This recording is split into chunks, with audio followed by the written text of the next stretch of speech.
Homem Invisível, Herbert George Wells. Capítulo 1. A Chegada do Estranho. O estranho apareceu no princípio de fevereiro, em pleno inverno, por entre um vento cortante e rajadas de neve, na derradeira nevasca do ano. Cruzou a colina, vindo da direção da estação de trem de Bramblehurst, e carregava uma pequena mala na mão enluvada. Estava agasalhado da cabeça aos pés, e a aba do seu chapéu de feltro mole escondia cada centímetro do seu rosto, com exceção da ponta lustrosa do seu nariz. A neve havia se acumulado sobre seus ombros e seu peito, e cobria com uma crosta branca a maleta que ele carregava. Ele cambaleou para dentro da hospedaria Coach and Horse, mais morto do que vivo, e jogou a mala no chão. "O fogo!" exclamou. "Por caridade! Um quarto e um bom fogo aceso!" Bateu com os pés no chão. Sacudiu para os lados a neve acumulada e seguiu a Sra. Hall até o saguão para se registrar. E com esta apresentação e um par de soberanos atirados sobre a mesa, a Sra. Hall acendeu a lareira e o deixou ali, enquanto ia ela própria preparar-lhe uma refeição. Um hóspede aparecendo em Iping, em pleno inverno, era uma sorte extraordinária. Ainda mais, um hóspede que não se dava ao trabalho de regatear, e ela queria mostrar-se digna dessa sorte. Assim que encaminhou o preparo do bacon e desferiu algumas reclamações ríspidas para fazer despertar Millie, sua preguiçosa criada, ela levou toalha, pratos e copos para a sala e começou a arrumar a mesa com estardalhaço. Ficou surpreendida ao ver que, embora o fogo já ardesse, o hóspede ainda estava de casaco e chapéu, parado de costas para ela e observando pela janela a neve que caía no pátio. Mantinha as costas, as mãos enluvadas e parecia imerso em reflexões. Ela observou que a neve caída sobre seus ombros começava a gotejar sobre o tapete. "Não quer tirar o casaco e o chapéu, senhor?" perguntou-lhe. "Posso mandar secá-los na cozinha." "Não," disse ele, sem virar. Ela ficou em dúvida se tinha escutado bem e estava a ponto de repetir a pergunta quando ele se virou e disse com firmeza: "Prefiro ficar com eles." Ela notou então que ele estava usando óculos de lentes azuladas com protetores laterais. Além disso, usava barbas volumosas cujos pelos cobriam por completo o restante de sua fisionomia. "Tudo bem, senhor, como preferir," respondeu. "Daqui a pouco a sala estará mais quente." Ele não respondeu e virou-lhe as costas novamente. A Sra. Hall, sentindo que suas tentativas de entabular conversa não eram bem recebidas, terminou de pôr a mesa em rápido staccato e retirou-se.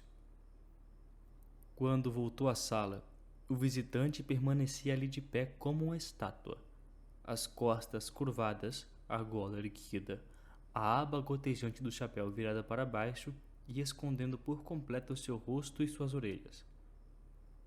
Ela depositou os ovos e o bacon sobre a mesa com ênfase considerável e anunciou mais do que disse: "Seu jantar está servido, senhor." "Obrigado," disse ele imediatamente, e não se moveu enquanto não se retirou e fechou a porta. Só então ele deu uma volta e se aproximou da mesa, com certa impaciência. Ao atravessar a copa rumo à cozinha, ela escutou um som que se repetia a intervalos regulares. Tac, tac, tac, tac. O som de uma colher sendo rapidamente agitada numa tigela. "Essa menina!" exclamou ela. "Vejam como ela demora!" E enquanto ela mesma terminava de preparar a mostarda, brindou Millie com uma longa arenga de reclamações por sua lentidão. Tinha preparado o presunto, e ovos, posto à mesa, feito tudo, enquanto Millie, que bela ajudante, sequer tinha preparado a mostarda. E ela com um hóspede acabado de chegar.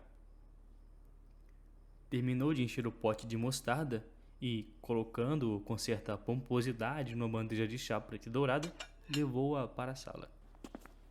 Bateu à porta e entrou em seguida. Quando fez, viu o visitante mover-se rapidamente, de modo que ela teve apenas o vislumbre de um objeto branco desaparecendo sob a mesa. Teve a impressão de que ele estava apanhando algo caído no chão. Ela largou o pote de mostarda sobre a mesa e só então percebeu que o sobretudo e o chapéu do homem tinham sido tirados e estavam agora numa cadeira diante do fogo, enquanto um par de botas encharcadas ameaçava de ferrugem a grade de metal. Ela se encaminhou resoluta para recolhê-los. "Acho que vou ter que secar isto eu mesma", disse numa voz que não admitia réplicas. Deixe isso aí, falou o visitante, numa voz abafada, e voltando-se, a Sra. Hall viu que ele tinha erguido a cabeça e a encarava. Por alguns momentos, ela o contemplou de boca aberta, perplexa demais para poder dizer alguma coisa. Ele segurava um lenço branco sobre a parte inferior do seu rosto, escondendo por completo a boca e o queixo. E era a isso que se devia o som abafado de sua voz. Mas não foi isso que provocou um sobressalto na Sra. Hall, e sim o fato de que toda a testa do homem, por cima dos óculos azuis, estava coberta por ataduras brancas, e o mesmo ocorria com suas orelhas, sem deixar exposto 1 centímetro sequer do seu rosto, com exceção do nariz, que era cor-de-rosa e adunco. Um nariz tão brilhante, rosado e lustroso, quanto ela notara no momento em que ele entrou na estalagem. Ele vestia agora um casaco de veludo marrom escuro, com a gola alta, forrada de linho negro, levantada em torno do pescoço. O cabelo negro e espetado, escapando por entre as ataduras, projetava-se para fora em formas que pareciam caudas e chifres, dando àquela cabeça a mais curiosa das aparências. Aquela cabeça toda cercada de panos e bandagens era tão diferente do que a boa senhora tinha imaginado que ela permaneceu ali, imobilizada.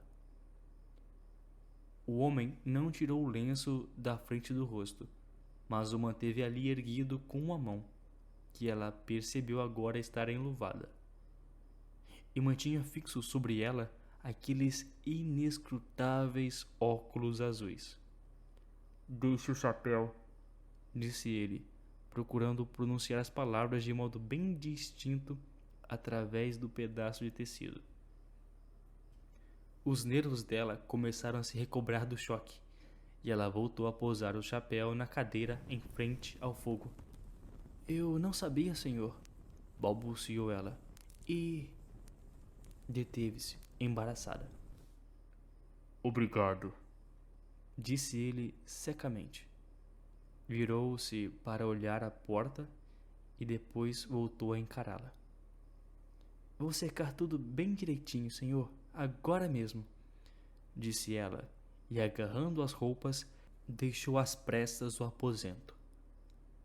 Ao cruzar a porta, deu uma última espiada na direção daquela cabeça coberta de bandagens e óculos azuis, e viu que o homem mantinha o lenço erguido diante do rosto. Um calafrio a sacudiu enquanto ela fechava a porta atrás de si, e em seu rosto estavam estampadas a surpresa e a perplexidade. "Nunca imaginei", murmurou ela. "Puxa vida." Partiu na direção da cozinha e desta vez, ao chegar lá, estava preocupada demais para dar atenção ao que Millie estaria fazendo. O visitante permaneceu sentado, enquanto ouvia os passos dela se afastando. Ela ansiou os olhos para a janela. antes de abaixar o lenço e retomar sua refeição interrompida. Levou uma garfada à boca, olhou desconfiado para a janela e depois de outra garfada ergueu-se, sempre segurando o lenço. Cruzou a sala e puxou para baixo a persiana até encostá-la na cortina de musselina que vedava os vidros inferiores. Isso deixou a sala à meia luz, e ele, aparentemente satisfeito, voltou à mesa e retomou sua refeição. O pobre coitado sofreu um acidente, ou uma cirurgia, ou alguma coisa desse tipo, exclamou a Sra. Hall. O susto que aqueles curativos me deram. Ela pôs mais carvão no fogo, armou o cavalete à frente dele e estendeu em cima o casaco do hóspede. E aqueles óculos! Deus, aquilo parecia mais um mergulhador do que um ser humano. Ela pendurou o cachecol na extremidade do cavalete e segurando o lenço por cima da boca o tempo todo, falando e tudo. Vai ver que a boca dele está ferida. É bem capaz. Ela fez meia volta, como quem lembra algo de súbito. Deus me perdoe. Millie, você ainda não foi capaz de aprontar as batatas? Quando a Sra. Hall voltou para tirar a mesa após o jantar do forasteiro, viu confirmadas suas suspeitas de que ele tinha a boca ferida ou desfigurada por algum acidente, porque agora estava fumando um cachimbo. E, durante todo o tempo que ela permaneceu na sala, ele nem uma vez só desamarrou para fumar o lenço que agora lhe cobria a parte inferior do rosto. E não foi por distração, porque ela o flagrou pelo menos uma vez olhando o cachimbo que ardia de lado. Estava sentado de costas para a janela, e agora que tinha acabado de comer e beber, estava bem agasalhado. Falou de maneira menos agressiva e lacônica do que antes. O brilho das chamas se refletia nas lentes dos seus óculos, dando-lhes uma vivacidade que até então lhes faltara. Tenho alguma bagagem, Disse ele. na estação de Bramblehurst. Seria possível mandar buscá-la? Ouviu com a cabeça inclinada a explicação da dona da hospedaria e exclamou. Amanhã? Não há maneira mais rápida? Pareceu bastante desapontado quando ela lhe disse que não. Ela tinha certeza? Não havia sequer algum homem com uma carroça que pudesse trazê-las? A Sra. Hall aproveitou com entusiasmo aquela iniciativa para tentar entabular uma conversação. É uma ladeira muito perigosa daqui até lá, senhor, disse ela. Uma charrete virou ali há mais de um ano. Morreu um senhor, para não falar no cocheiro. Acidentes acontecem o tempo todo, não é mesmo? Mas o visitante não mordeu a isca. É. Foi tudo que disse através do lenço, e continuou a fitá-la através daquelas lentes impenetráveis. Sem falar no tempo que as pessoas levam para ficar boas, prosseguiu ela. Veja o caso do meu sobrinho Tom. Cortou o braço com a foice enquanto trabalhava no campo. E, meu Deus, 3 meses e nada do que isso teve que passar até poder trabalhar de novo. Não pude acreditar. E desde então, as fósseis me dão uma sensação ruim. Sei como é, disse o visitante. Teve um momento em que ele achou que precisaria fazer uma operação para ver o quanto aquilo foi grave, senhor. O hóspede deu uma gargalhada seca, um som que parecia um latido. Foi mesmo? Perguntou. Foi assim mesmo, senhor, e não foi brinquedo para quem tinha que cuidar dele. O que foi meu caso, pois minha irmã já tinha os seus pequenos para se preocupar. Havia muitos curativos nele, senhor, e o tempo todo era curativo para tirar, curativo para pôr. Se me permite dizer, senhor, Pode me conseguir fósforos? perguntou ele de repente. Meu cachimbo apagou. A senhora Hall empertigou-se. Muito rude da parte dele falar naquele tom, depois de toda a atenção que ela lhe dera. Encarou-o por um instante, depois se lembrou dos 2 soberanos e saiu para buscar os fósforos. Obrigado. Foi tudo que ele disse quando ela os trouxe. E dando-lhe as costas, virou-se outra vez para a janela. Não era nada encorajador. Visivelmente, a conversa sobre operações e curativos o incomodava. E já que ele não lhe permitiu dizer nada, a senhora Hall retirou-se, pois os modos arredios do homem a incomodavam. E naquela noite Milly serviu-lhe de bode expiatório. O visitante permaneceu ali o resto da tarde, até depois das 4, sem lhe dar nenhum pretexto para uma nova incursão. Durante a maior parte do tempo ficou quieto. Pareceu-lhe que não fez outra coisa senão continuar fumando diante do fogo, talvez dormitando de tempos em tempos. Uma ou 2 vezes alguém o teria escutado remexer o carvão da lareira, e a certa altura caminhou indo e vindo pela sala durante alguns minutos. Parecia estar falando consigo mesmo. E depois a cadeira rangeu quando ele voltou a sentar-se.